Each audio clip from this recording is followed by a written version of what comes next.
अरविंद केजरीवाल को सीबीआई ने पेश किया है। रिमांड मांग रही है सीबीआई और बड़ा दावा सीबीआई की तरफ से किया गया। अरविंद केजरीवाल ने सारा दोष सिसोदिया पर डाल दिया। आबकारी नीति से केजरीवाल ने किनारा कर लिया।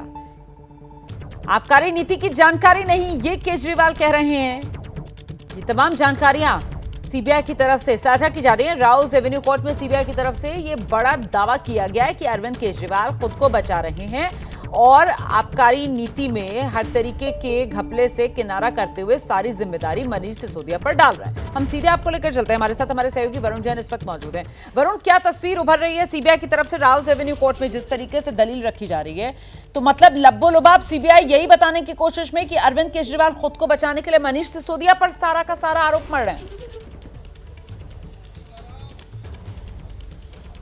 देखिए, बिल्कुल डिफेंस और प्रोसिक्यूशन अपने अपने तर्क रख रहे हैं। सीबीआई के वकील का कहना है कि हमारे पास पुख्ता सबूत है। 44 करोड़ रुपए की वो ट्रांजैक्शन के भी सबूत है कि जो कैश के जरिए गोवा भेजे गए थे। सबसे अहम बात यहाँ पर सीबीआई की तरफ से ये भी कही गई कि जब हमने अरविंद केजरीवाल से पूछताछ की तो उन्होंने विजय नायर से अपने अधीन काम करने की बात नहीं कबूल की, बल्कि ये बात कही कि विजय नायर आतिशी और सौरभ भारद्वाज के अंडर में काम करते थे और कहा कि सारा जो ठीक रहा था कहीं ना कहीं मनीष सिसोदिया के ऊपर डाल दिया और कहा कि जो आबकारी नीति है उसके बारे में उन्हें किसी तरह की कोई जानकारी नहीं थी। सीबीआई जो अरविंद केजरीवाल है उनके वकील बार बार यही बात कह रहे हैं कि किसी तरह की मेरिट्स नहीं है, कोई एविडेंस नहीं है।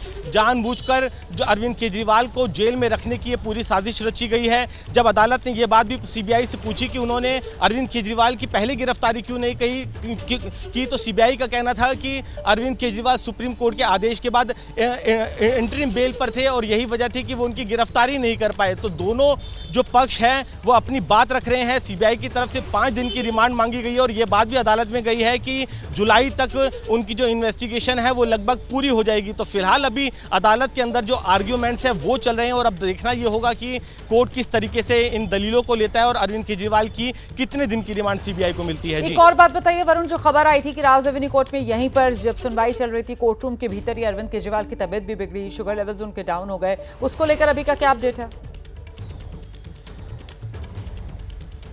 देखिए, बिल्कुल अब अरविंद केजरीवाल की तबीयत पहले से बेहतर है। उनका जो शुगर लेवल है अचानक से कोर्ट रूम में डाउन हो गया था। उन्होंने तभी अदालत से कहा कि उनकी तबीयत ठीक नहीं है, उन्हें कुछ खाना होगा, चाय पीने की ज़रूरत है, जिसके बाद जो अदालत ने उनको दूसरे रूम में भेज दिया। वहाँ पर उनको जो प्राइमरी ट्रीटमेंट है एक तरह से कह सकते हैं वो दिया गया, जो ज़रूरी खाने की चीज़ थी वो दी गई। कुछ देर बाद जब अरविंद केजरीवाल की तबीयत बेहतर हुई तब उसके बाद वो एक बार फिर से कोर्ट रूम के अंदर चले गए हैं और अरविंद केजरीवाल कोर्ट रूम के अंदर फिलहाल मौजूद है और जो डिफेंस प्रोसिक्यूशन की तरफ से जो अपनी अपनी दलीलें हैं वो रखी जा रही है। जी।